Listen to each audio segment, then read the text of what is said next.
Olá, meus queridos e amados irmãos, a paz do Senhor Jesus, tudo bem com vocês? Estamos chegando para mais uma pré-aula da nossa escola bíblica dominical. E olha, aqui no canal EBD Explicada, você acompanha então a nossa pré-aula, hoje um pouquinho atrasado devido aí à correria da semana, mas sempre você pode acompanhar aqui no nosso canal EBD Explicada 2.0, a pré-aula da sua escola bíblica dominical.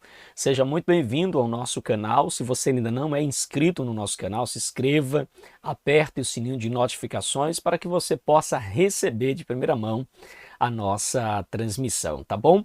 Lembrando aos irmãos que nós sempre publicamos também essa aula no nosso canal AD Ministério Verdade e Vida. Estamos migrando aí aos poucos para o canal EBD Explicada 2.0, tá bom? E nós contamos com a sua participação. Se inscreve e vamos juntos para mais uma aula em nome de Jesus. Meus queridos e amados irmãos, a lição de hoje, lição de número 3, nós iremos então falar sobre as promessas de Deus para a igreja. E eu quero convidar os irmãos a abrirem também a sua lição, a pegarem papel, a pegarem caneta. É muito importante que você esteja munido dessas ferramentas para estudar a palavra de Deus. Então pega papel, pega a caneta, pega a tua Bíblia, pega a tua lição e vamos juntos aprender mais da palavra do Senhor. A nossa lição de hoje é a lição de número 3. Nós temos como leitura bíblica em classe 3 passagens bíblicas. Nós iremos para... Daqui a pouco a gente vai falar das leituras, mas vai estar baseado em 3 livros. Olha a importância de você ter a lição. Caso não tenha, abra aí a sua Bíblia, tá bom? A lição de hoje, as promessas de Deus para a igreja. Lição de número 3. E nós iremos, então, aqui já avançando com a nossa aula de hoje, falando sobre as promessas de Deus para a igreja. E o nosso texto áureo está escrito em Mateus capítulo 16, versículo 18. Mateus capítulo 16, versículo 18, texto áureo que diz assim: Pois também eu te digo, tu és Pedro, e sobre esta pedra edificarei a minha igreja, e as portas do inferno não prevalecerão contra ela. Amém, queridos? Esse texto aqui, que faz parte, então, de um momento onde Jesus perguntou para os discípulos, o que é que as pessoas dizem que eu sou? E aí os discípulos disseram, olha, uns dizem que tu és Elias, o outro diz que tu és Jeremias, o outro diz que tu és João Batista, e outros dizem que tu és um profeta. Então Jesus se dirige à pergunta de uma forma bem pessoal para os discípulos, perguntando, e vós, quem dizeis que eu sou? Aí, antes que todos respondessem, Pedro então tomou a palavra, inspirado por Deus, e Pedro então disse, tu és o Cristo, filho do Deus vivo. Neste momento, Jesus reconhece que não era Pedro, mas era o Pai revelando a Pedro quem Jesus era. Então, Jesus diz, não foi carne nem sangue quem te revelou, mas o Pai que está nos céus. E aí Jesus diz, tu és Pedro, pedra pequena, e sobre esta pedra, pedra grande, se referindo-se ao próprio Cristo, e sobre esta pedra edificarei a minha igreja. E aí ele diz, e as portas do inferno não prevalecerá contra ela. Aqui mostra que toda a força do mal, todas as hostes malignas, todas as parafernálias do inferno não prevalecerão contra a igreja. Pode vir ideologias, pode vir filosofias, pode vir aí o anticristo e quem quer que seja, irmãos, que vá se levantar contra a igreja do Senhor. É importante que você saiba que as portas do inferno não irão prevalecer contra a igreja. Isso é uma promessa de Jesus, é uma palavra que ele deu e, detalhe, não é uma palavra condicional, é uma palavra incondicional, ou seja, isso de fato aconteceu no passado, acontece no presente e acontecerá também no futuro. Nada, absolutamente nada, prevalece contra a igreja do Senhor. Nem mesmo as portas do inferno prevalecerão contra a igreja. Então, você é professor da escola bíblica, você é aluno, é importante que você saiba isso. Nós temos uma promessa irrevogável, uma promessa incondicional de que as portas do inferno não prevalecerão contra nós, a igreja do Senhor. Amém, queridos? A nossa verdade prática diz assim, as promessas de Deus para a igreja são gloriosas.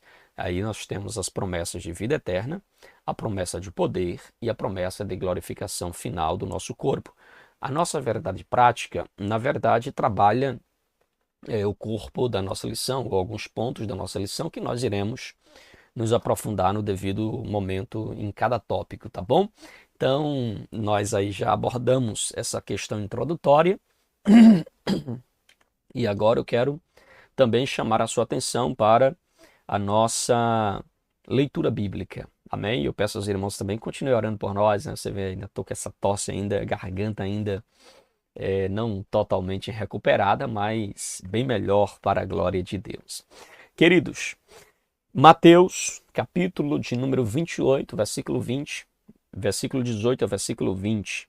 Abra sua Bíblia, tá bom? Se você não possui a lição, é importante que você folheie aí a sua Bíblia e acompanhe a nossa leitura bíblica em classe. Mateus 28, verso 18 ao verso 20, diz assim: E chegando-se Jesus, falou-lhes dizendo,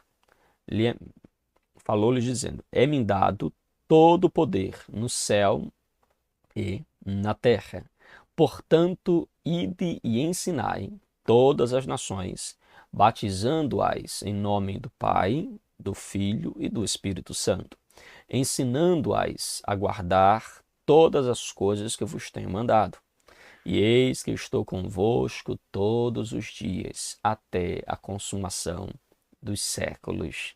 Amém. Então, queridos, a nossa leitura bíblica, a primeira delas, é Mateus 18 a 20, onde fala da grande comissão dada por Jesus aos seus discípulos. A segunda leitura é Marcos, capítulo 16, verso 15, ao verso de número 18, que diz assim: E disse-lhes, ide por todo o mundo e pregai o evangelho a toda criatura. Quem crer e for batizado será salvo, mas quem não crer será condenado. E estes sinais seguirão os que creem. Aos que crerem, em meu nome expulsarão demônios e falarão novas línguas. Verso 18, pegarão nas serpentes e se beberem alguma coisa mortífera, não lhes fará dano algum. E imporão as mãos sobre os enfermos e os curarão. Nós temos também a terceira leitura que está no livro de Atos, capítulo de número 1, verso 6, que diz assim: Aqueles, pois, que se haviam reunido perguntaram-lhe, dizendo, Senhor, restaurarás tu neste tempo o reino a Israel? E disse-lhes, não vos pertence saber o tempo ou as estações que o Pai estabeleceu pelo seu próprio poder. Mas recebereis a virtude do Espírito Santo que há de vir sobre vós, e ser-me-eis testemunha tanto em Jerusalém, como em toda a Judéia e Samaria e até os confins da terra. Então aqui nós temos as três leituras que servirá de base para a nossa lição de hoje, para a nossa reflexão de hoje. Amém, queridos? Então nós já iremos aqui adentrar para a nossa lição, mas antes vamos falar aqui dos objetivos da nossa lição de hoje. Quais são os objetivos, irmãos? São três. Primeiro, nós temos como propósito apresentar as promessas de Deus para a Igreja de Cristo. Segundo, pontuar os efeitos das promessas divinas para a execução da grande comissão, que é a missão da Igreja no mundo. E terceiro, conscientizar acerca das condições para vivenciar tais promessas. Então nós temos esses três objetivos a serem alcançados na nossa lição de hoje. Então, irmãos, a igreja, o corpo de Cristo, a noiva do Cordeiro, ela tem as promessas de Deus para ela. Ela tem as promessas também de Cristo para ela. Então, queridos, a igreja ela é portadora de promessas gloriosas. Promessas estas que não foram feitas a nenhuma outra pessoa, senão exclusivamente a igreja do Senhor Jesus. E por Cristo, esta igreja ela é edificada, ela é guiada pelo Espírito Santo, ela foi idealizada por Deus, é Deus quem funda a igreja, é Deus quem inicia a igreja.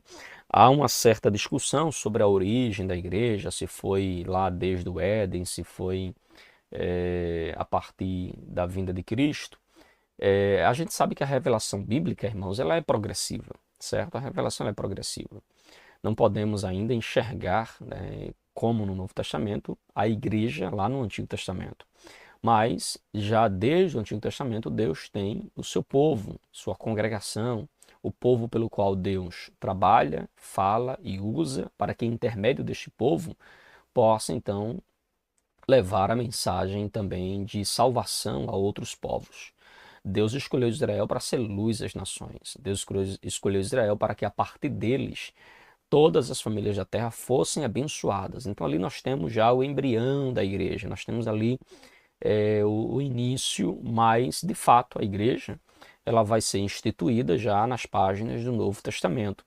Então nós temos a igreja ela sendo instituída, inclusive a primeira vez que a palavra igreja aparece aqui em Mateus capítulo de número 16, versículo 18, nas palavras do próprio Jesus, é onde aparece a primeira vez a palavra igreja no contexto do Novo Testamento. No Antigo Testamento sempre vai aparecer mais aí a palavra congregação, né, fazendo aí referência também ao povo de Deus, mas não propriamente dito a referência à igreja como nós temos visto e presenciado já no Novo Testamento. Então, a igreja ela é idealizada pelo Pai, edificada por Cristo e guiada pelo Espírito Santo. A igreja, irmãos, ela é a comunidade dos salvos. Amém? A igreja é a comunidade dos salvos. A igreja não é quem diz que é. A igreja é quem foi alcançado pela mensagem do Evangelho e disse sim para esta mensagem e passa a ser templo e morada do Espírito Santo. Então, irmãos, a igreja ela é a comunidade dos salvos que tem propósitos bem específicos, bem claros na Bíblia. Servir ao Senhor através da adoração, através da pregação do Evangelho, adorar ao Senhor. Então, a igreja tem esses propósitos de ser, então, a agência propagadora do Evangelho de Jesus. E na lição de hoje a gente vai observar aqui a natureza das promessas de Deus para a igreja.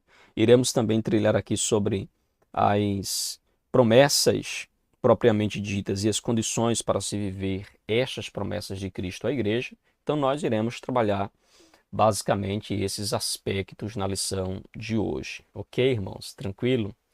Podemos assim avançar? Vamos então avançando aqui com a nossa lição de hoje e queremos então trazer já para os irmãos o nosso primeiro ponto da nossa lição, a natureza da promessa de Deus para a igreja. E aí nós vamos começar falando de Mateus capítulo 28, versículo 18 ao versículo de número 20. Aqui nós percebemos, irmãos, que Cristo está dando uma ordem para a sua igreja, para os seus discípulos. Jesus está orientando os seus discípulos sobre a continuidade do ministério de Cristo na terra. Cristo será levado aos céus e Jesus deixa então essa missão aos seus discípulos de dar continuidade na pregação do Evangelho, em fazer discípulos, em ensinar e batizar. Então em Mateus capítulo 28, versículo de número 18, está dizendo assim: e chegando-se Jesus, falou-lhes dizendo, é-me dado todo o poder no céu e na terra. O poder pertence a Cristo. A ele foi dado esse poder. E ele administra esse poder como bem entende, como bem quer. Ele é soberano na utilização deste poder que lhe foi dado. E em Mateus 28, 19, diz assim: portanto, ide, ensinai a todas as nações, batizando-as em nome do Pai, do Filho e do Espírito Santo, ensinando-as a guardar todas as coisas que eu vos tenho mandado, e eis que estou convosco todos os dias até a consumação dos séculos. Aqui nós temos algumas ordens. Primeiro, ide, nós devemos ir, não podemos ficar isolados dentro de quatro paredes. A igreja, irmãos, não se resume a templo, a estrutura física, ali apenas o local de reunião, mas a igreja é um povo que se reúne ali, se prepara ali para ir lá fora. Por isso que a palavra igreja, a palavra eclésia, é uma palavra que significa também chamados para fora. A igreja foi chamados para fora do mundo, mas também chamados para fora, para o mundo, pregar o evangelho, para anunciar a palavra de Cristo. Então, a igreja é este povo que vai, este povo que cumpre o ide de Cristo, que anuncia a mensagem de salvação. E ele diz, ide e ensinai, ensinai. É importante a gente entender isso, irmãos, porque as pessoas elas têm perdido este bom senso do ensino.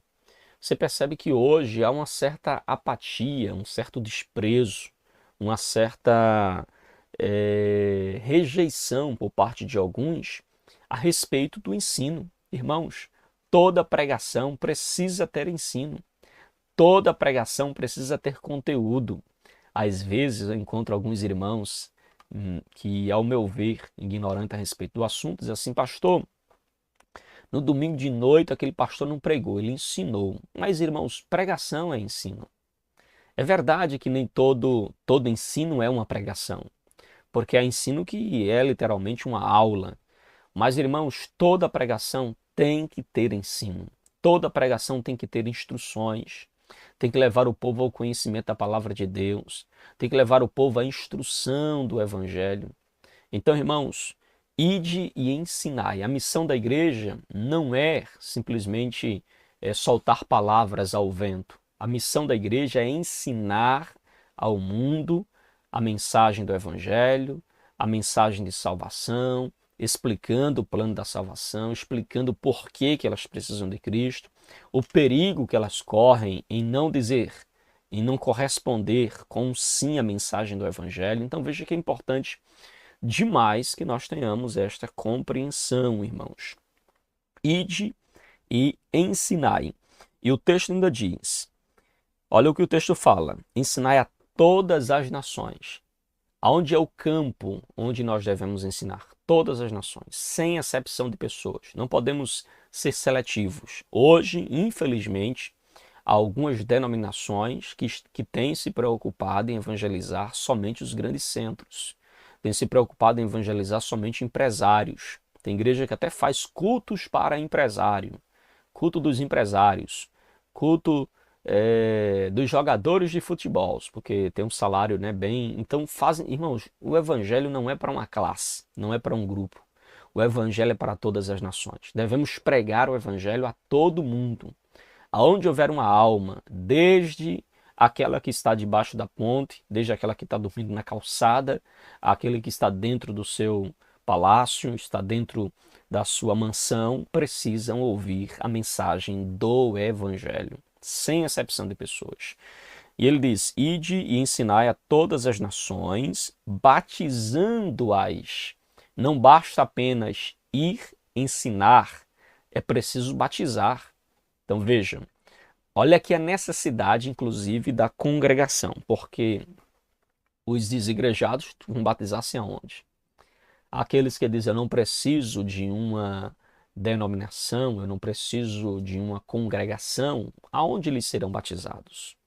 Então vejam, irmãos, ide, ensinai a todas as nações, batizando-as. É necessário que haja o batismo. O batismo faz parte do processo pós-conversão. Uma vez que a pessoa confessa Jesus como seu Senhor, é necessário que ela seja batizada. E o que é o batismo, pastor? O batismo nas águas é a confirmação pública daquilo que ele já fez no coração, declarando Jesus como seu Senhor. É a declaração pública de que ele morreu para o mundo e agora vive para Cristo. Então isto é... O batismo traz esse simbolismo, ok? Daquela confissão pública que nós fizemos com os lábios, que nós fizemos com o coração, diante da igreja, diante do culto público onde foi realizado ali aquele momento da conversão. E aí você se batiza declarando para toda a congregação de que você já morreu para o mundo e agora vive para Cristo. Ok? E o texto ainda diz: batizando-os em nome do Pai, do Filho e do Espírito Santo. Há batismos aí, feito por algumas denominações, que não é em nome do Pai, do Filho e do Espírito Santo. É necessário que o batismo siga essa tríade da Trindade, ou seja batizado em nome do Pai, do Filho e do Espírito Santo. Não é em nome do Pai apenas, não é em nome do Filho apenas, ou em nome do Espírito Santo apenas, mas em nome da Trindade, do Pai, do Filho e do Espírito Santo. E o texto diz: ensinando-as a guardar todas as coisas que eu tenho mandado, e eis que estou convosco todos os dias até a consumação dos séculos. Devemos ensinar a igreja a guardar todas as coisas, a guardar então a palavra de Deus. E aí nós temos as promessas de sinais sobrenaturais.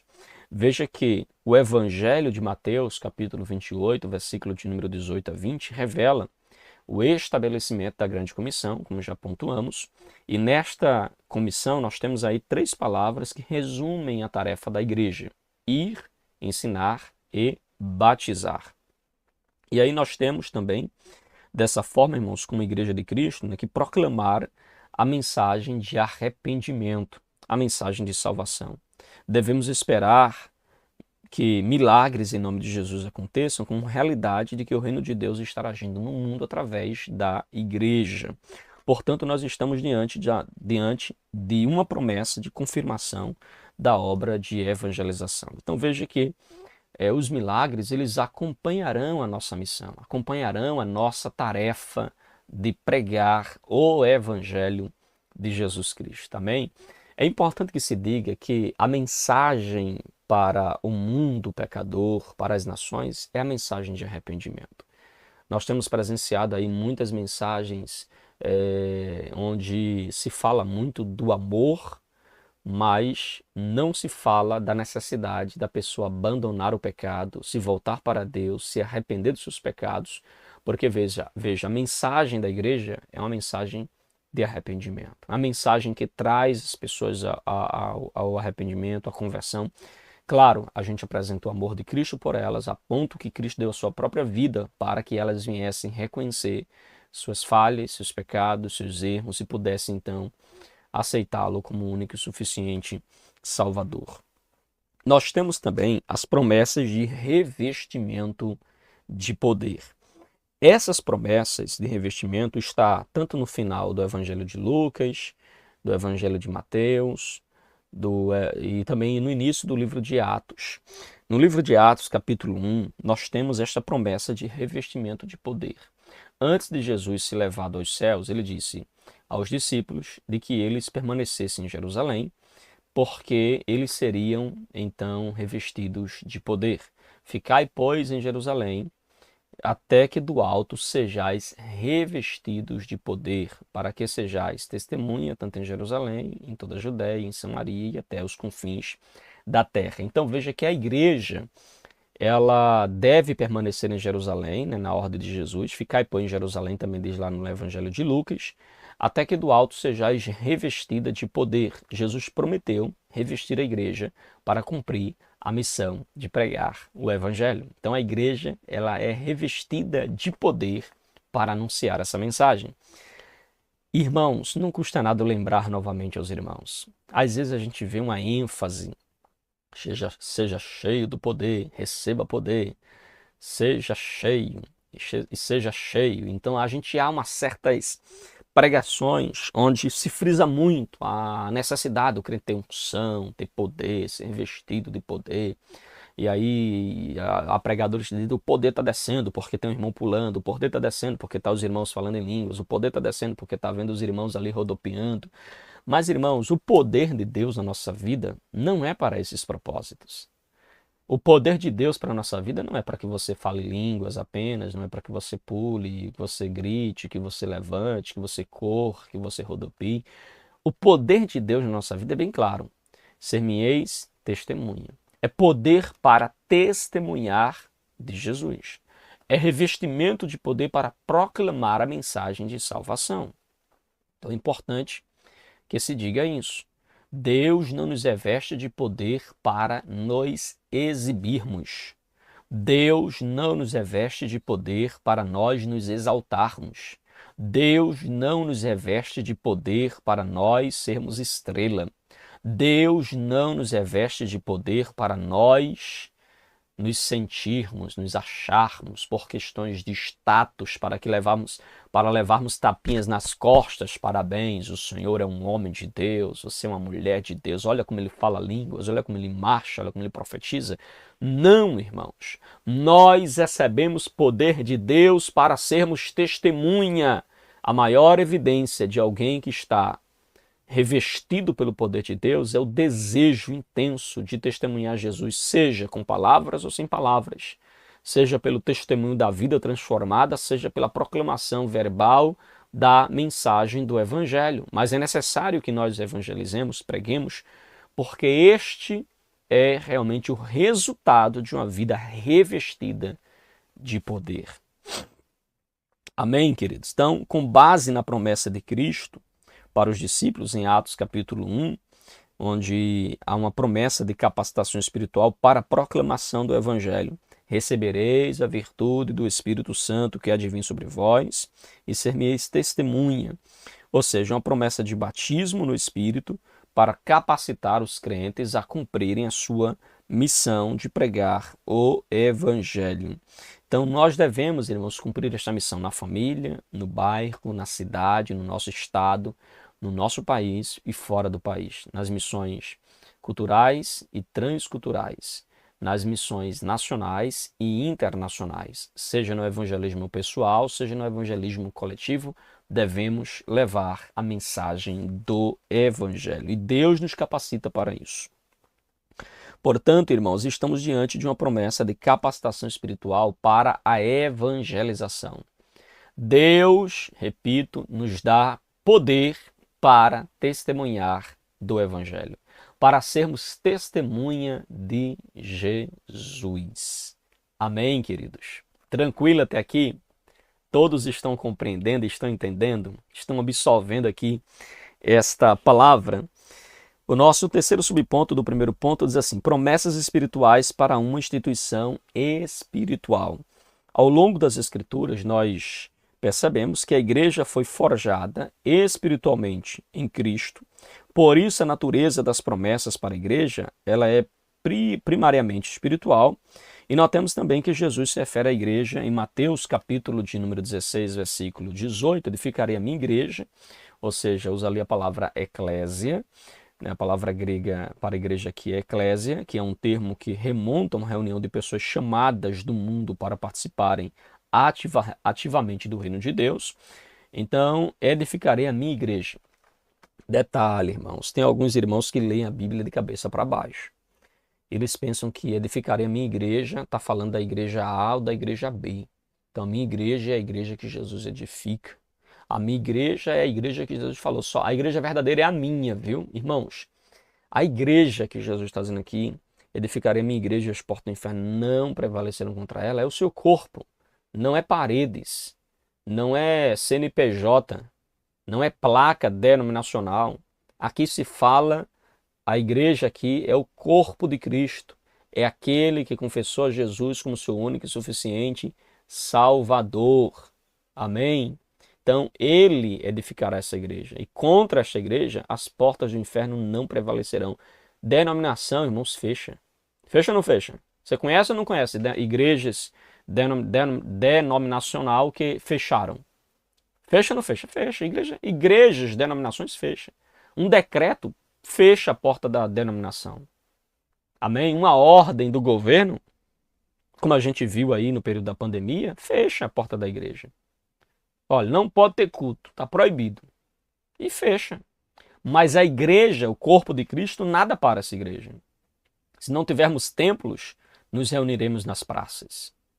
Se não pudermos nos reunir nas praças, nos reuniremos nas casas. Se não pudesse nas casas, nos reuniremos nas cavernas, nas beiras dos rios, debaixo das árvores. Mas não deixaremos de proclamar e anunciar a mensagem do Evangelho como a Igreja de Cristo. Não deixaremos. Amém, queridos? Tranquilo? Então, queridos, isso é possível, né? A questão a igreja chamada para fora e capacitada por Deus para proclamar o Evangelho é possível pela obra poderosa do Senhor Jesus na cruz. É na cruz que Jesus dá à igreja poder para testemunhar do Evangelho. Por isso a igreja ela é denominada no Novo Testamento como o corpo de Cristo.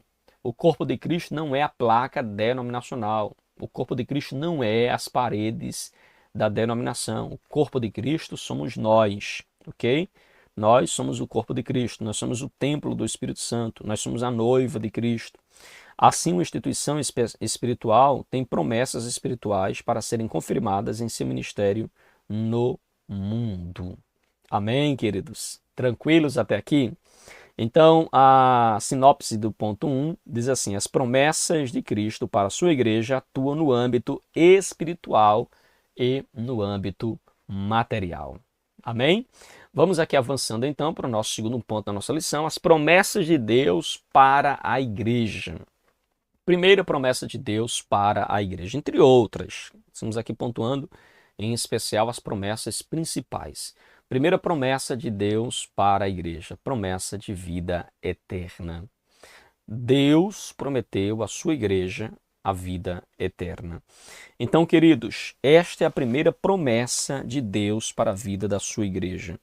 O estabelecimento da grande comissão do Senhor, como vimos em Mateus capítulo 28 e em Marcos 16, nós temos aqui a grande comissão dada à igreja, mas é uma igreja que tem recebido de Cristo a vida eterna e deve proclamar essa vida para outros.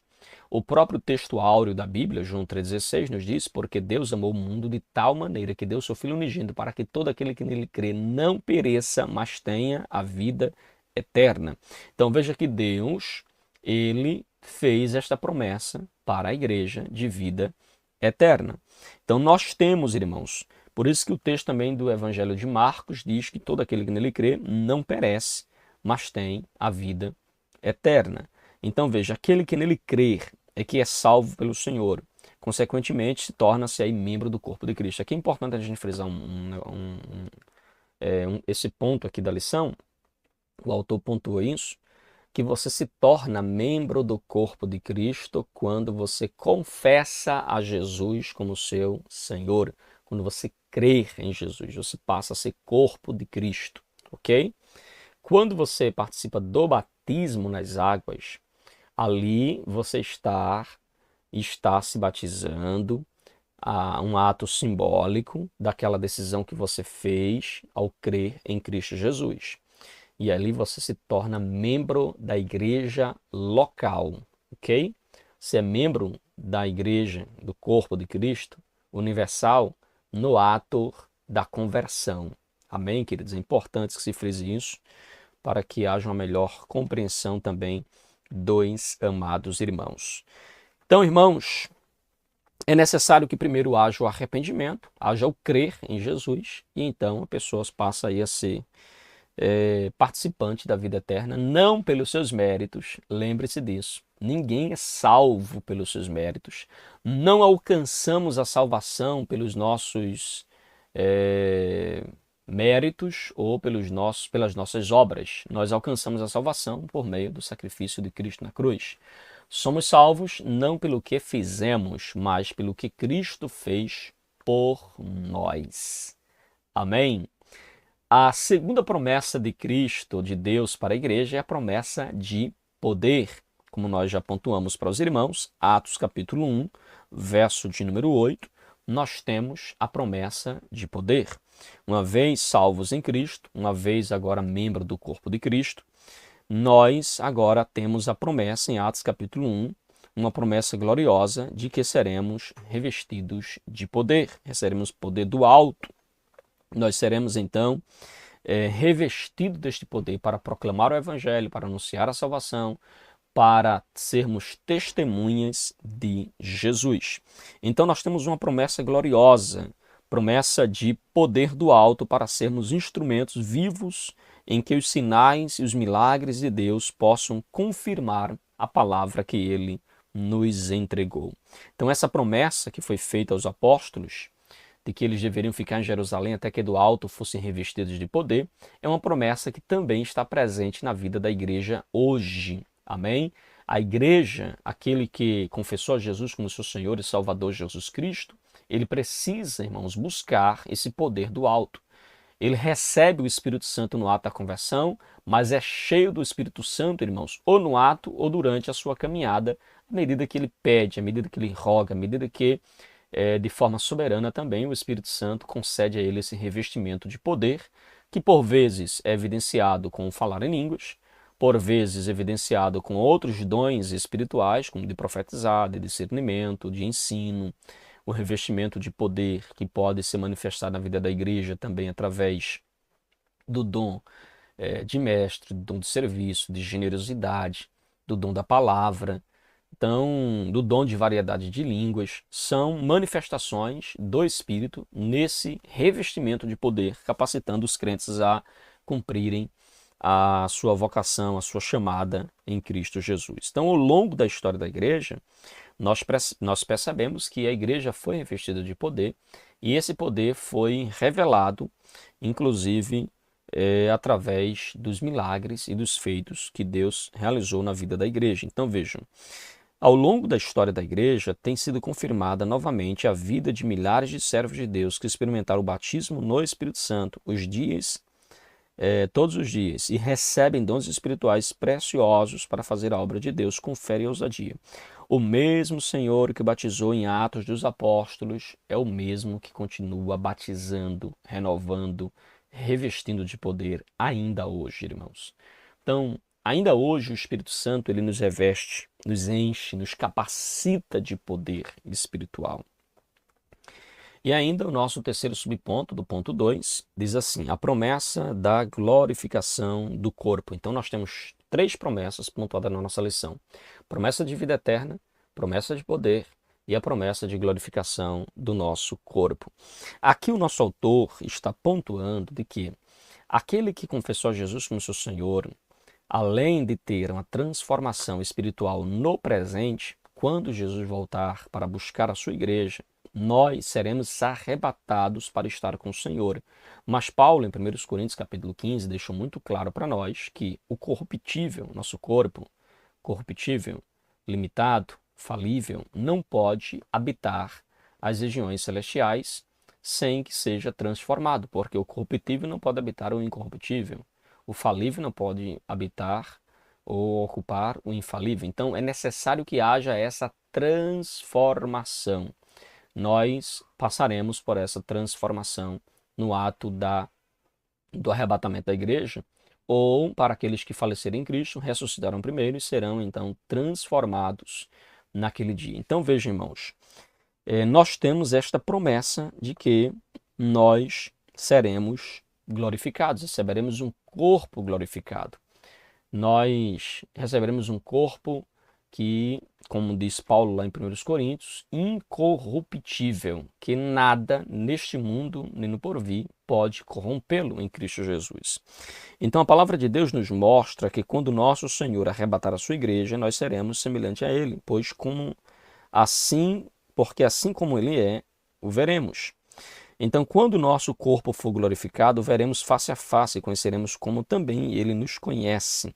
Que promessa gloriosa, não é, irmãos? Você tem essa promessa de que um dia você estará diante do Pai e você receberá, então, um corpo glorificado. Nós o veremos como Ele é, irmãos. Eu gosto muito do texto lá do Evangelho de João, que hoje nós o vemos, né? Ou seja, nós não somos ainda o que haveremos de ser, né? Nós seremos um dia a imagem e a semelhança de Jesus, literalmente ali, por causa do corpo glorificado, assim como Cristo tem o corpo glorificado. O próprio Paulo diz que o Espírito que ressuscitou Jesus é a garantia de que nos ressuscitará também em Cristo Senhor, no nosso Senhor Jesus Cristo. Então, irmãos, a sinopse do ponto 2 diz assim, em Cristo cada crente recebe a promessa de vida eterna, de revestimento de poder pelo batismo no Espírito Santo e de um corpo glorificado na volta do nosso Senhor Jesus Cristo. Ok? Tranquilos? Alguma dúvida? Alguma pergunta? Podemos avançar, irmãos? Então vamos lá. Vamos aqui para o nosso último ponto da nossa lição de hoje. Vamos agora para o ponto 3. As condições para viver as promessas de Deus. As condições para viver as promessas de Deus. Nós temos aqui, irmãos, 3 condições. Primeiro, é preciso crer. É preciso crer. Segundo, é preciso ser fiel. E terceiro, é preciso obedecer a Deus. Nós temos aqui então essas 3 promessas, essas 3 condições para se viver as promessas de Deus. É preciso crer, irmão. Você vê que claro que a gente está falando aqui das promessas condicionais, certo? No final eu vou falar aqui a diferença entre promessas condicionais e promessas incondicionais, mas já explicando aqui a promessa condicional, são aquelas promessas que para se cumprir depende de uma condição. Geralmente ela vem acompanhada da partícula do pronome, né, se. virá sempre acompanhada aí da partícula se. Se. Então, veja, são promessas condicionais, que há uma condição para que ela se cumpra. Eu preciso fazer isso para que ela se cumpra conforme Deus está mandando. Então, veja, há promessas que são condicionais, há promessas que você precisa crer, há promessas que você precisa confiar, acreditar, obedecer, que será inclusive o tema da nossa próxima lição. Então, veja, as condições para viver as promessas de Deus. Primeiro, é preciso crer. As Escrituras nos mostram que perseverar na fé em Deus é condição indispensável para viver o cumprimento da promessa. Por exemplo, Atos capítulo 2. Cumprindo-se o dia de Pentecostes, estavam todos reunidos no mesmo lugar. E ouviu-se um som como de um vento impetuoso que encheu toda a casa. E ali diz que todos foram cheios do Espírito Santo. Mas vejam, irmãos, por que os discípulos e alguns seguidores de Jesus, eles estavam dentro do cenáculo? Por quê? Porque essa foi a ordem de Cristo antes de subir aos céus. Eles ficam, pois, em Jerusalém até que do alto seja revestido de poder.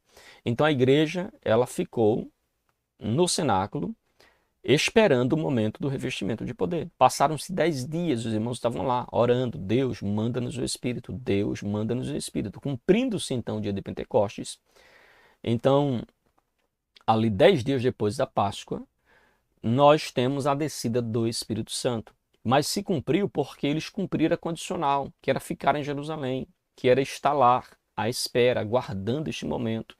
Então veja, irmãos, que há promessas que elas são condicionais. Elas só se cumprirão na nossa vida caso nós venhamos cumprir aí as condições para que a promessa se realize, se concretize em nós. A Bíblia mostra que Abraão também recebeu uma promessa de que seria pai de uma grande nação. E veja que ele creu nisso, irmãos. Porque, pare e pense comigo.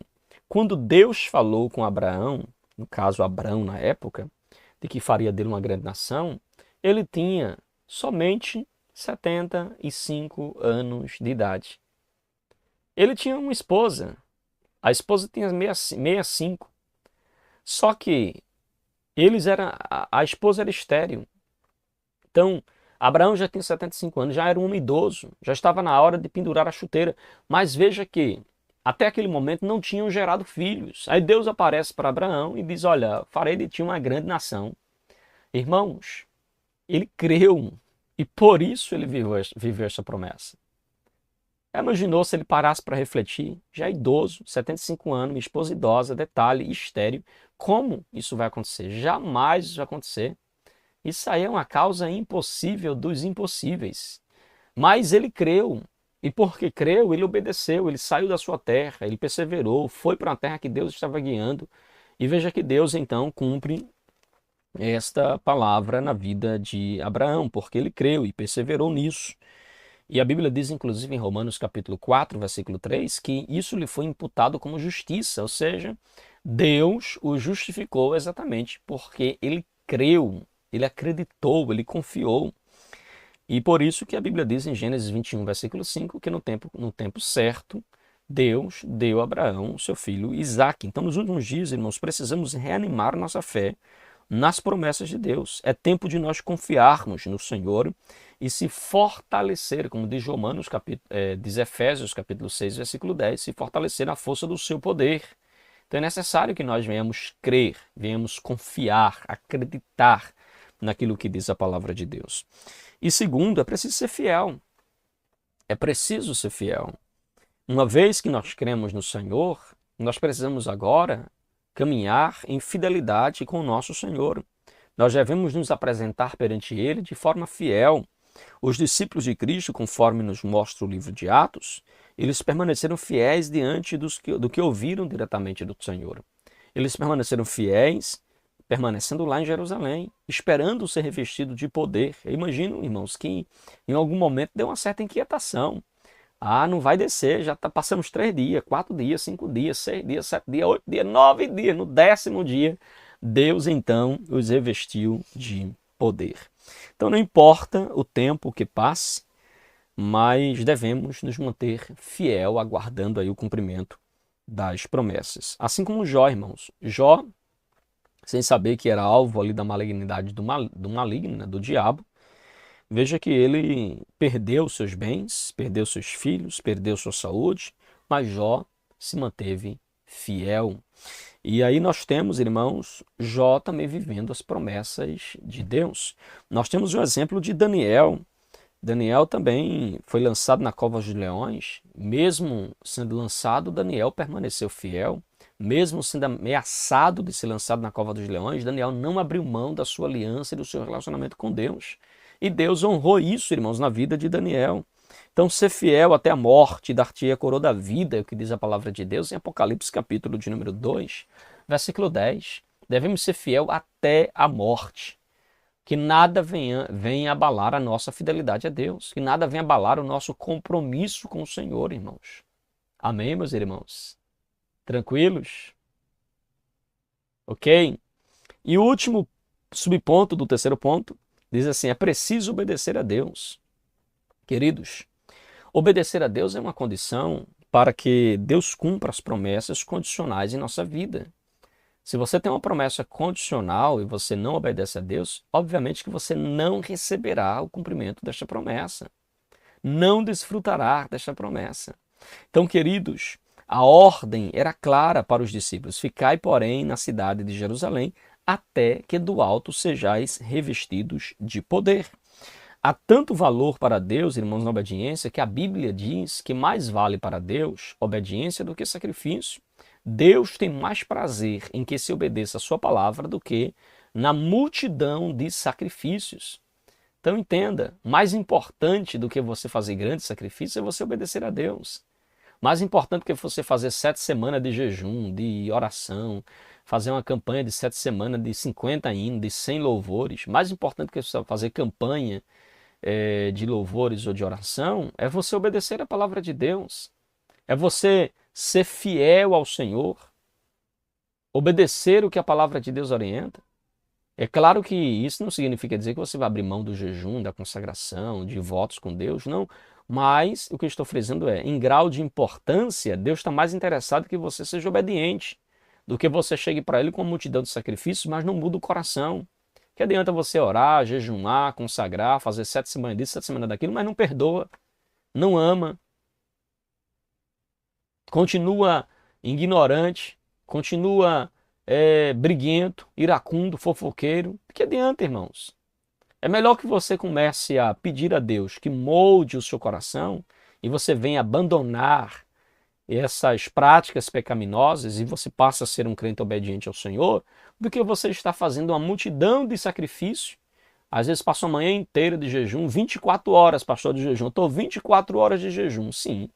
Aí você faz 24 horas de jejum e quando termina o jejum, sai para fofocar, falar mal do irmão, sai para fazer briga, para fazer contenta, age com inveja, com ira, com ódio, com falta de perdão. Então, irmãos, mais importante do que você jejuar é você exercer a prática do perdão. É você amar. É você ser generoso com o próximo. É você acolher quem precisa de socorro. É ser hospitaleiro. Amém, queridos? Então, espero que você possa aplicar esta palavra também ao seu coração. Então, há mais valor em que se obedeça a sua palavra do que em multidões de sacrifício.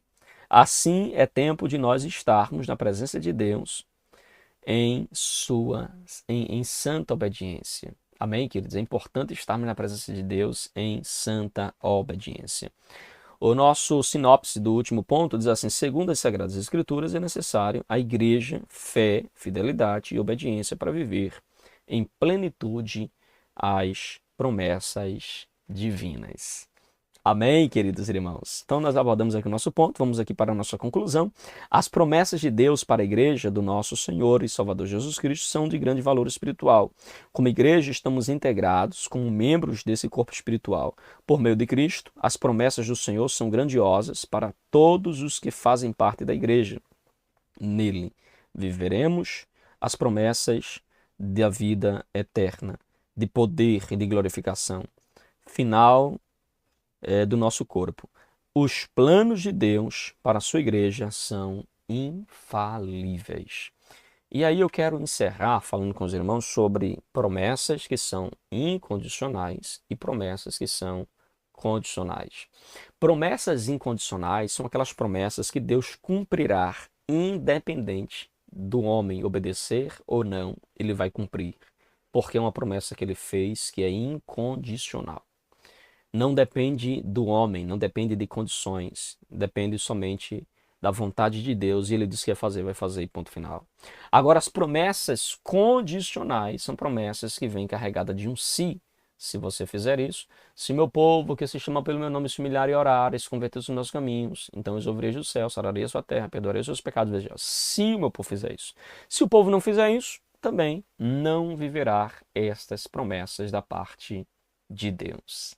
Amém, meus irmãos? Então, que possamos seguir o caminho da obediência, inclusive será o tema aí da nossa próxima aula, a lição de número 4, falaremos sobre promessa e obediência, tá bom? Meus queridos e amados irmãos, chegamos ao finalzinho de mais uma Escola Bíblica aqui do nosso canal EBD Explicada 2.0. Que Deus continue abençoando a sua vida. Muito obrigado pelo carinho. Que Deus continue cuidando de você, iluminando sua mente e te dê uma semana abençoada para a glória de Deus, tá bom? E olha, continua ligado conosco aí, se inscreve, aperta o sininho, porque na próxima semana tem mais pré-aula da Escola Bíblica aqui no canal EBD Explicada 2.0, tá bom? Fica na paz, que Deus te abençoe, em nome de Jesus.